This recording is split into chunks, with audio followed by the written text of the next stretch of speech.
Thank you very much.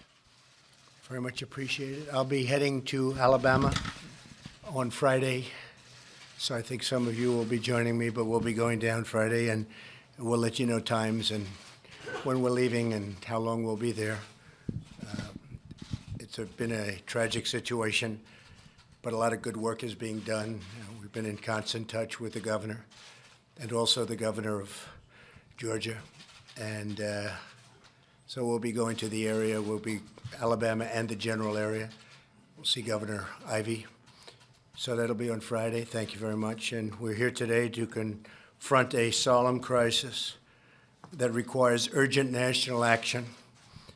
In a few moments, I will sign an executive order addressing one of our nation's most heartbreaking tragedies, veteran suicide.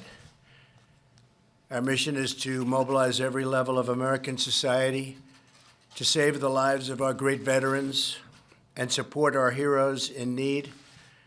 We've worked very hard on Choice for the Veterans and so many other programs, and done a really great job in so many ways. The veteran suicide is something that's been an incredible thing to watch, hard to believe. It's tragic. Today, we can help end this crisis. I'd like to thank Secretary Wilkie for being here today with us. He's done a fantastic job as Secretary. He's making tremendous progress at the VA. We are also profoundly grateful to be joined by many of our nation's leading veteran service organizations, the best, and all of the state and local veteran leaders. And I want to thank everybody very much for being here. Thank you very much. Thank you all very much. I know how hard you've been working on this. Veteran suicide is a tragedy of staggering proportions. Hard to believe. An average of 20 veterans and service members take their lives every single day. Who would believe that's possible? There are more than 6,000 veteran suicides per year. The suicide rate among veterans is 1.5 times greater than that for non-veteran adults, and the suicide rate for post-9/11 soldiers has increased significantly over the last 10-year period. To every veteran, I want you to know that you have an entire nation of more than 300 million people behind you. You will never, ever be forgotten. We are with you all the way. I think you know that.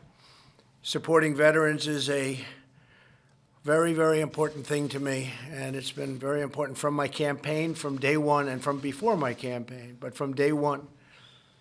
Supporting veterans in distress is a critical priority for our entire administration, everybody in the administration. Last year, I signed into law the largest funding bill for the VA in its history, which included $8.6 billion for veterans in mental health services. I also signed an executive order directing the Department of Defense, Veteran Affairs, and Homeland Security to ensure our veterans have seamless access to mental health care and suicide prevention resources. These efforts focus on veterans the first year after they separate from military service, when they are at the heightened risk area. The White House VA hotline has fielded more than 200,000 calls and successfully resolved 93% of the concerns our veterans brought to them.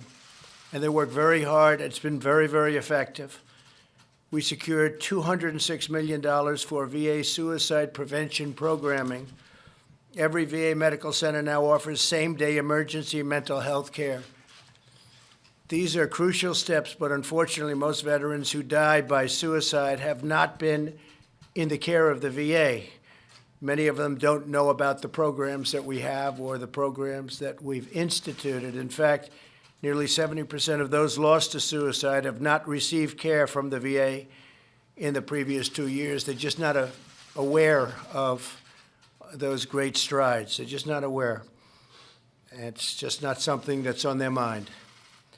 This grave problem can only be solved if our entire country works together to build communities that truly serve, support, and protect our veterans from the first moment they return to civilian life. It's so different.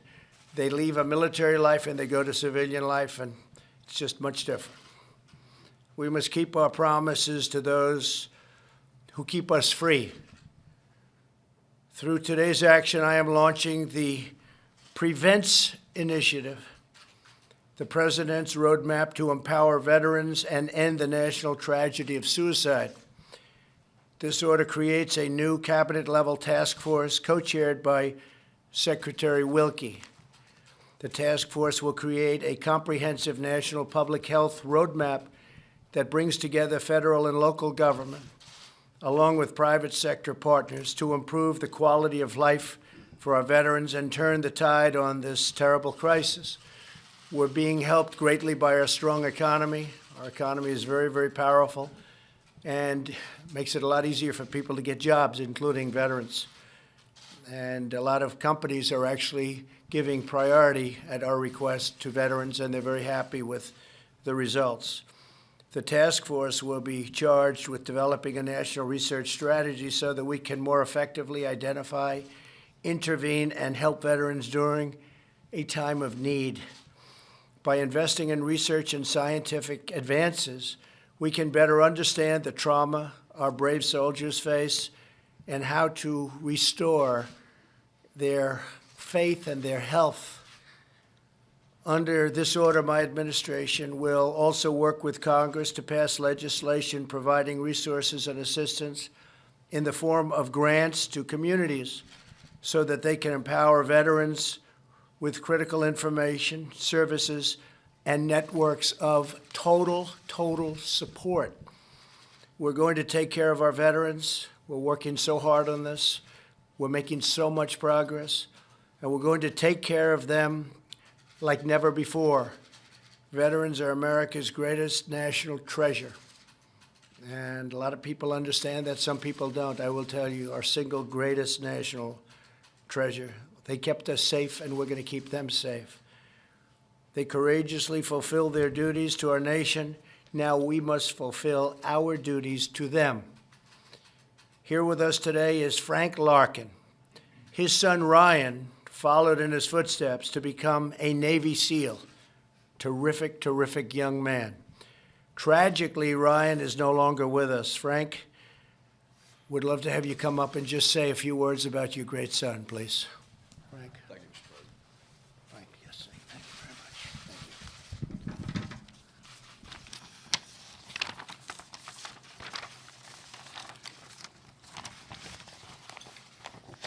Thank you, Mr. President, and thank you to our warriors and veterans present today, along with the veteran service organizations, our partners who are working hard every day to make a difference for our veterans who are in need, to the other government leaders here today, and to the survivors of suicide who live every day with the pain from the loss of their loved one. Ryan was a decorated, high-performing Navy SEAL who suddenly went over the edge. In the 2 years that we tried to rescue him, he was prescribed over 40 different drugs. His treatment was all psychiatric and behavioral health focused. All along, Ryan kept saying that something was wrong with his head, but nobody was listening. Months before he took his life, he expressed a wish to donate his body for TBI research.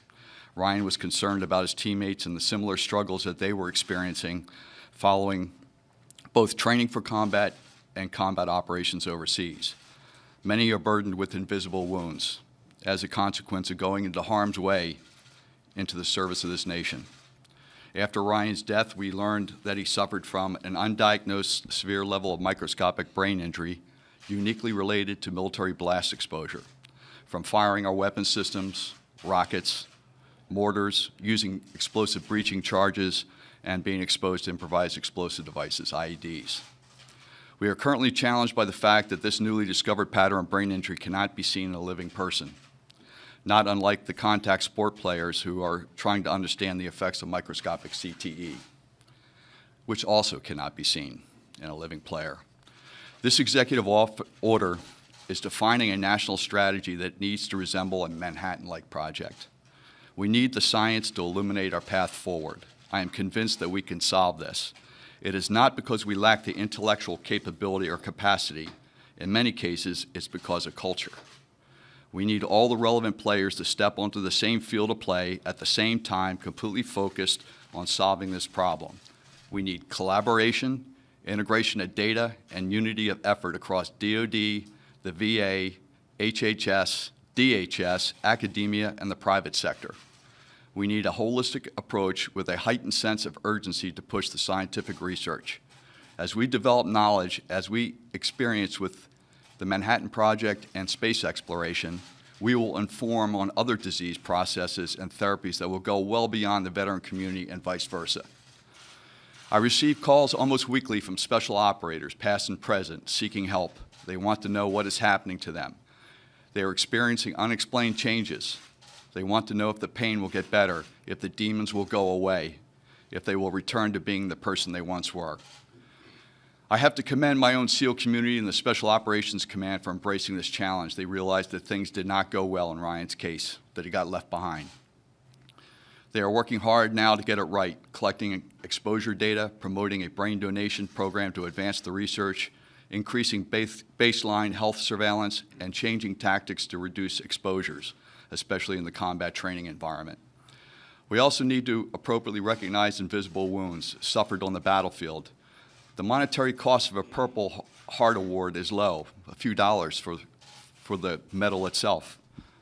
But the emotional impact is very high to those suffering daily with these obscure injuries, to be recognized for their sacrifice. Mr. President, following this event, I'm going over to Arlington National Cemetery to tell Ryan that he's still making a difference, that he's still helping his boys. We can't leave any more of our valiant men and women behind. To our warriors, our veterans, and their families, please do not lose hope. We will find a better way. Remember, we made a promise to take care of those who served us. Failure is not an option. Mr. President, I thank you for the platform. Thank you.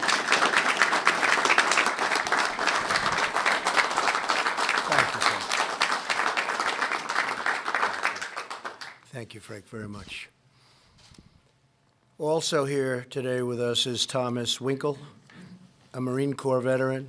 He is the director of the Arizona Coalition for Military Families and the creator of a nationally recognized community collaboration model called Be Connected. And Thomas, if I might, could you please come up and say a few words? Thomas. Thank you, Mr. President. Okay, thank you, Thomas. Here you go. Thanks. Thank you, Mr. President. I greatly appreciate being able to be here and speak with you all today. To Frank, I really appreciate your words. I'm sorry about your son. He is in our hearts, and you are in our hearts, your family, and Semper Fi, brother. Folks, the Prevents Initiative is exactly what this country needs. It is exactly what the thousands, the tens of thousands of individuals across the country have been hoping for. For the past 10 years, I've been working with states, every single state across the country, local teams, state teams, federal teams. And when you boil everything down, all their concerns, all their hopes, all their dreams, all their frustrations, what it really comes down to is that there needs to be a sense of coordination and collaboration, unlike what we have today and unlike what we've seen before. We're not talking about just regular old coordination and collaboration or partnership that is partnership in name only, but we need partnership that is true, that is consistent, that allows the organization to meet both its own metrics and its altruistic metrics. It's incredibly important, and it's incredibly valuable. We have examples of this true partnership, little ones all across the country. One from Arizona happens to be in 2010. The Arizona National Guard had its highest rate of suicide ever. Very, very difficult situation. Partners got together under the leadership of a collective impact initiative, and we all had the same goal in mind. How do we reduce this number or get rid of it completely? Over the course of 36 months, we dropped the rate from the highest ever to 0. It can be done. We have the ability to prevent suicide, to make lives more empowered, to make lives have more meaning, and to be able to drive folks forward to feel the success that happens when they get a great job or they get a great spouse or they have kids. Look, the reality is that we've all known someone who has died by suicide. It is hard, it is painful, and we have the ability to stop it. What our belief is, and the way that we were able to do this, is that we worked with a no wrong door and no wrong person approach. A no wrong door, no wrong person approach. That means every single organization was engaged. Every single organization was involved that had a stake in service members, veterans, and their families, and their survival and their thriving. So, we have mechanics and lawyers and doctors and teachers and first responders. And we have hotel clerks. One of my favorite stories is a hotel clerk that noticed that a person that was checking in happened to be a veteran, that they were struggling in a variety of different ways, but the hotel clerk didn't know what to do. He called what we have in Arizona called the Be Connected line, talked with them. They coached him through, how do you just connect with the individual? So the clerk goes up to his room, knocks on the door and says, "Hello, sir, I just wanted to check in with you. You seem like you might be a little distressed, and I wanted to see if there was anything I could do for you." The individual said, "I'm so glad that you came up. I'm so glad that you talked with me, because I was sitting here contemplating how I was going to die, not whether, not if. So you may have just saved my life." We hear these stories consistently, and it takes the entire community to be able to do this. Everybody working off the same page.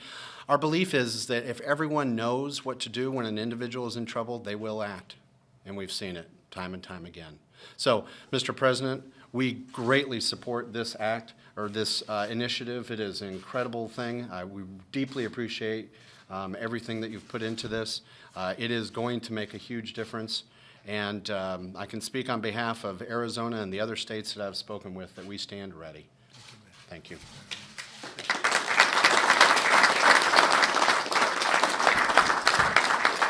So Thomas, I heard one thing beyond all else when you just spoke so beautifully, and that was from the highest rate ever to zero. That was a very big statement, so we're going to have to find out what you're doing. Somebody's got to get together with you. That's an incredible job. I've heard about it too. Highest rate ever to zero. Thank you, Mr. President. That's what it's about. That's what we're up here for. There has to be something that we can do. There is. 20 a day? It's hard to believe. So thank you very much. Come here again.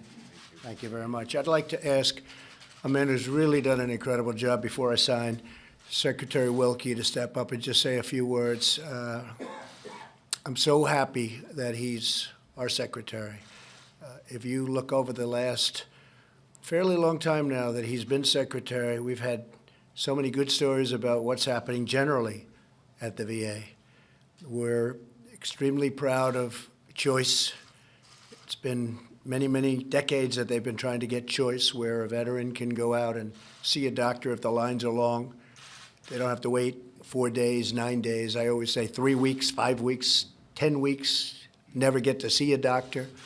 People go online and they're not feeling well and they end up being terminal by the time they get to see a doctor. And by the way, we have great doctors, I have to say. I've heard one thing I hear, we have great doctors in the VA. A lot of people say getting there is tough, but when you see them, they're as good as anybody in the world. We have great doctors. But a man who's really put it all together is Secretary Wilkie. So, Secretary, please say a few words, please. Come on over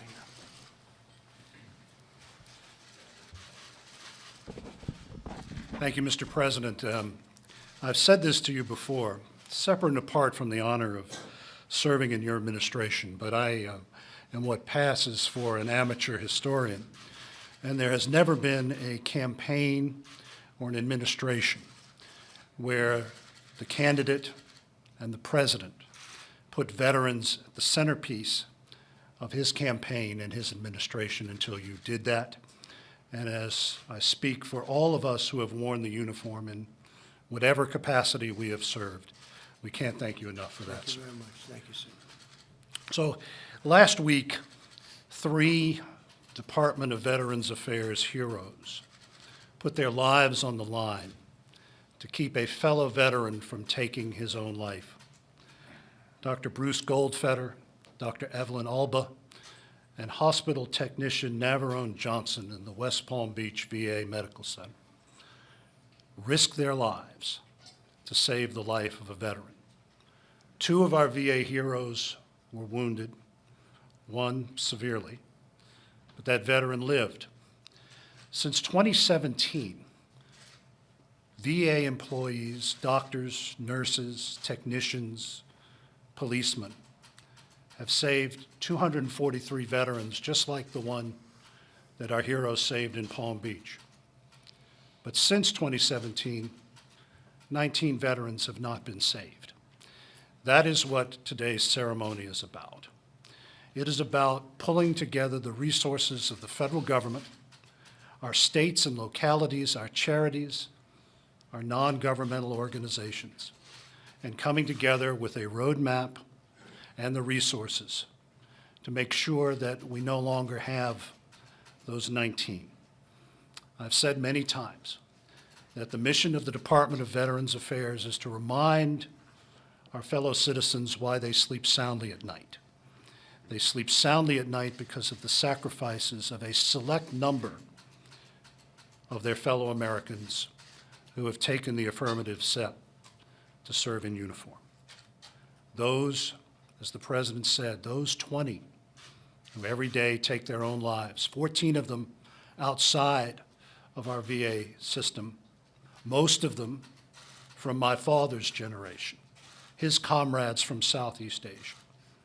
We deserve for them the last full measure of our devotion, and this begins the closing of that circle. And Mr. President, I thank you and for your team for everything they have done on behalf of America's warriors. Thank you, sir. Thank you so much.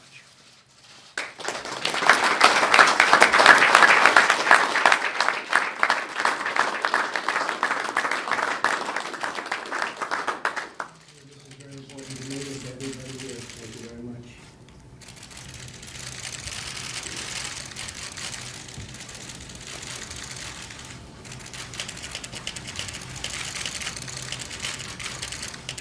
Yes, Frank, here you go, Frank.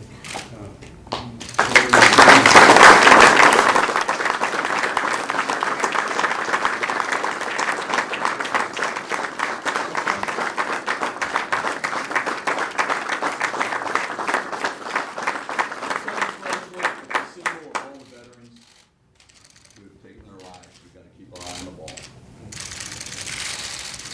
Thank you, Frank.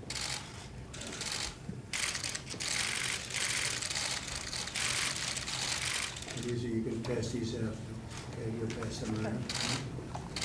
Thank you very much, everybody. Sir, your response to the Democrats who are calling for a criminal investigation into Garrison Park security clearance? The witch hunt continues. The fact is that I guess we got 81 letters. There was no collusion. There was a hoax. There was no anything. And they want to do that instead of getting legislation passed. 81 people or organizations got letters. It's a disgrace. It's a disgrace to our country. I'm not surprised that it's happening. Basically, they've started the campaign. So the campaign begins. But the campaign's actually, their campaign's been going on for the last 2.5 years. So it's a shame. And the people understand it. When they look at it, they just say presidential harassment. But that's okay. No administration has accomplished, probably you could say this with absolute surety, in the first 2 years, anywhere near what we've accomplished, whether it's the tax cuts, whether it's regulation cuts, whether it's the Veterans Administration, what we've done with the Veterans Administration with choice and so many other things that nobody thought would be possible to get passed. No administration has done in its first 2 years what the Trump administration has done. So what the Democrats want to do, they cannot stand the loss. They could not stand losing in 2016. I see it all the time. I see people getting on. I saw a certain person get up yesterday, the anger, and they just haven't gotten used to the fact that we won a lot of states that haven't been won by Republicans in a long time. But essentially what they're saying is the campaign begins, instead of doing infrastructure, instead of doing health care, instead of doing so many things that they should be doing, they want to play games. President Obama from what they tell me, was under a similar kind of a thing, didn't give one letter. They didn't do anything. They didn't give one letter of the request. Many requests were made. They didn't give a letter. It's too bad, because I'd rather see them do legislation. We negotiate out legislation where so many things, actually things that we agree on, like infrastructure, but they want to focus on nonsense. So I just want to end by thanking all of the people that are in this room today, very special people. The job you've done for the VA is incredible. And just keep up the good work. And Secretary, you've been fantastic. Thank you very much. Thank you all.